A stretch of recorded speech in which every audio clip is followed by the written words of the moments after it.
Менин колумда турган бул кагаз менчик укугун тастыктаган күбөлүктүн көчүрмөсү же мамлекеттик акт.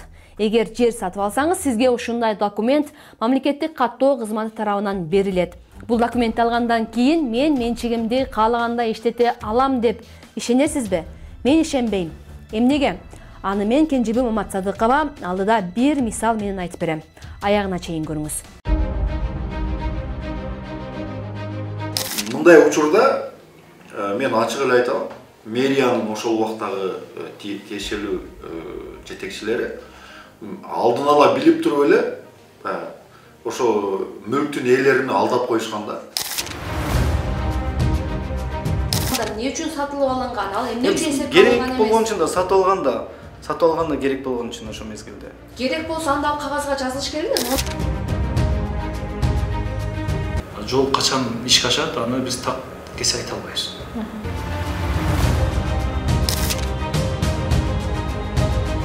Ишенген менен мамлекет мындай алдайт деп ойлогон эмес менен.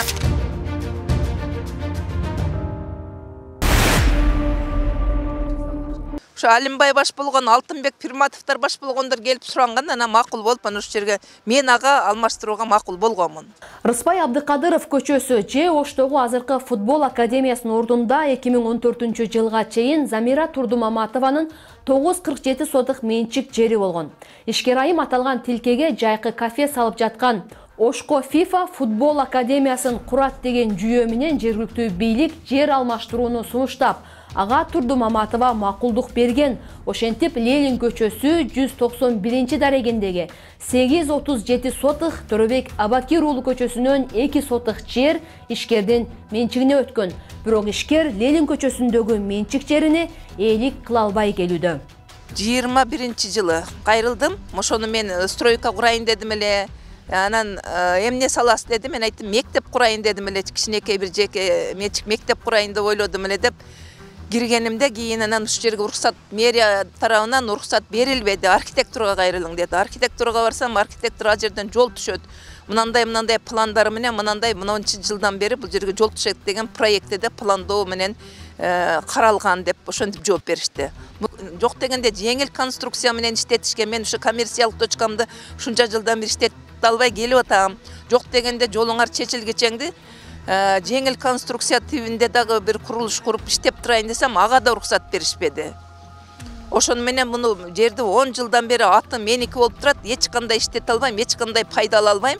Ош шаарынын 2016-жылы демилгеленген башкы планында аталган тилкеде жол каралган. Ошондуктан капиталдык курулуш курууга уруксат берилбейт дешти архитектура башкармалыгынан. Бирок ал жол качан курулат белгисиз.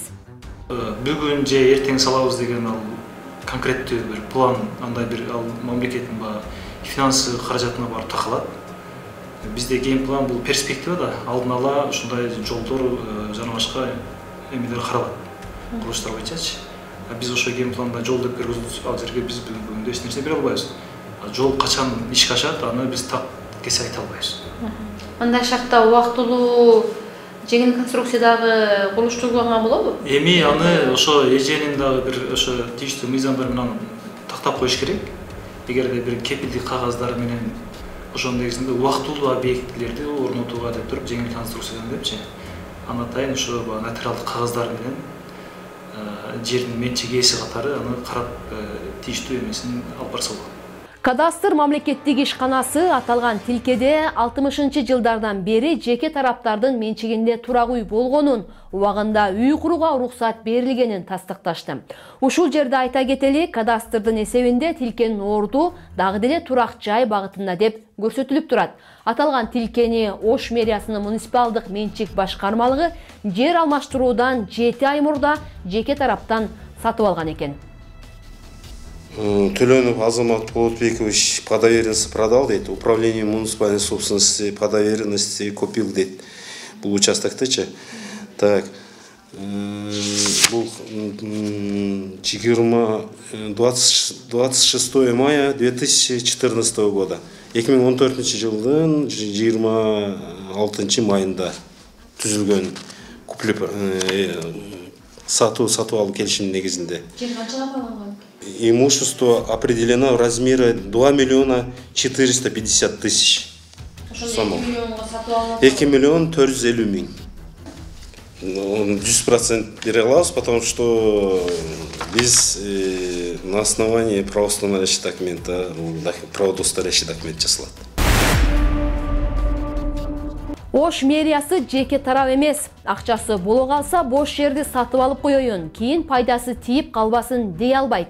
Мамлекет конкреттүү муктаждык жаралганда, коомдун же мамлекеттин кызыкчылыгы жаралганда кайсы бир жерди сатып алат, ал үчүн казынадан атайын каражат бөлүнөт.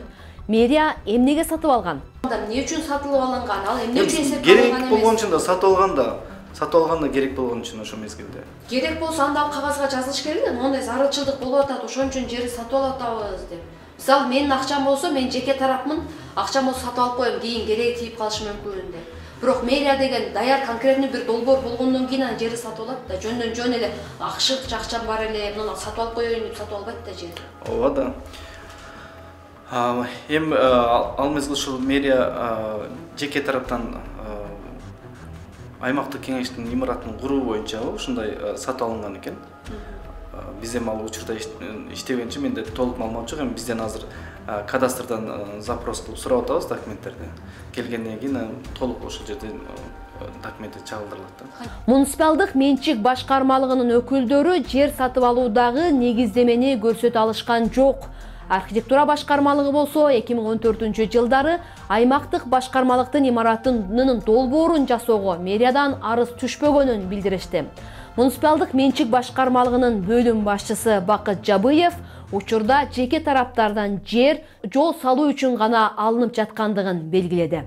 Муниципалдык менчик башкармалыгы мындай учурда жеке жактардан жерди сатып алганга укуктуу же милдеттүү деген сыяктуу. Кандай учурлардын критерийлери бар? 3-3 же 5-6? Мисалы, алмашууда так дана көзгөн баягы мамлекеттин, коомчулуктун, муниципалдыкка менчикке керектүү маалда алмашуу жүргүзүлөт депчи. Мисалы, жол түзсө, жол кеңейип жатса, ошондо жеке менчик жер тура келип калса, ошону сүйлөшүү жолу менен башка жерден ылайыктуу жерин алмашканга сүйлөшүү жүргүзөт. Жол дагы башка кандай учурда сатып аласыздар? Жолдо ошондой эле көрсөтүлгөн. Замира Турдумаматованын ишин карап жаткан юрист Асылбек Коңгуров мэриянын ошол кездеги кызмат адамдары кызмат абалынан кыянаттык менен пайдаланган деп эсептейт. Мындай учурда мен ачык эле айтам, мэриянын ошол убактагы тиешелүү жетекчилери алдын ала билип туруп эле ошо мүлктүн ээлерин алдап коюшканда. Анда мындай суроо туулат. Азыр ошол мэриянын өкүлдөрү, муниципалдык менчик боюнча башкармалыгынын өкүлдөрү каттарда жазып атат. 2014-жылы биз алмашуу жөнүндө келишим түзгөнбүз, бирок 2016-жылы генплан боюнча ал жер жол болуп киргизилген деп атат. Анда бизде суроо пайда болот. Макул, биз мэрияга ишенели. Бирок 2016-жылы эгер генпланга жол болуп киргизген болсо, ошондо деле жеке менчик ээси менен макулдашылыш керек да. Жок дегенде жеке менчик жердин ээси билиш керек да. Алар билдирүү берет да, биз сиздин жериңизди жолго категориясын өзгөртүп атабыз деп айтса да болмок да. Мэрия жеке ишкерлерди, жеке жактарды алдап койду. Андан көрө ачык эле айтыш керек эле. Биз силерге ушул жерди берип атабыз. Бирок бул жерди силер колдоно албайсыңар деп.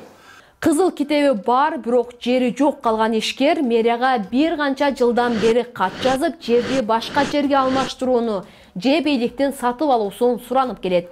Мэрия жоопкерчиликти муниципалдык менчик башкармалыгына жүктөйт. Алар жер бергенбиз, маселени архитектура менен чечишип ал дейт. Архитектура жерди алмашкан адамыңан сура дейт.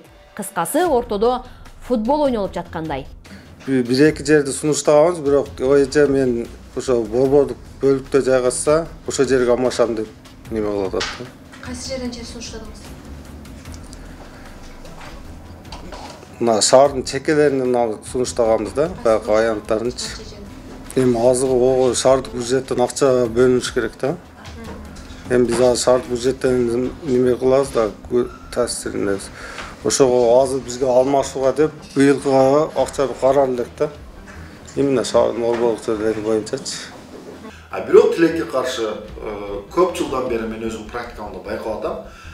административдик сотто, ошондой эле райондук шаардык соттордо ошол жерге ээлик кылууга менчиктин ээси деп тапкан баягы мамлекеттик актылар, мындайча айтканда кызыл китептер күн сайын жокко чыгып атат. Таң калыштуусу ошол мамлекеттик актыны кызыл китепти даярдап берген дагы мамлекет. Ошону жокко чыгарып жаткан дагы мамлекет өзү. Эми сот бийлиги дагы бул мамлекеттик бийликтин бир бутагы да. Бул каяктан пайда болуп? Менин өзү жеке практикамдан мисалдан алсам, ошол мыйзамсыз деп табылган кызыл китептерди, мамлекеттик актыларды жасап берген мамлекеттик органдардын кызматкерлери жазаламайынча бул практика кайталана берет. Башкы планга ылайык Нурматов көчөсү, Курманжан Датка көчөсү сыяктуу 7 көчөнү жарып өтүп, Ак-Тилек кичи районуна туташышы керек. Жол салынса, ондогон жеке үйлөрдү бузууга туура келет. Башкы планда шаардын башка аймагында да ушундай эле жолдор түшөрү пландалган. Анда да жеке сектордун чек арасы бузулат. Шаардын чоңоюп, элдин көбөйүп жатканын эске алганда, ички жолдордун ачылышы мактоого арзый турган нерсе.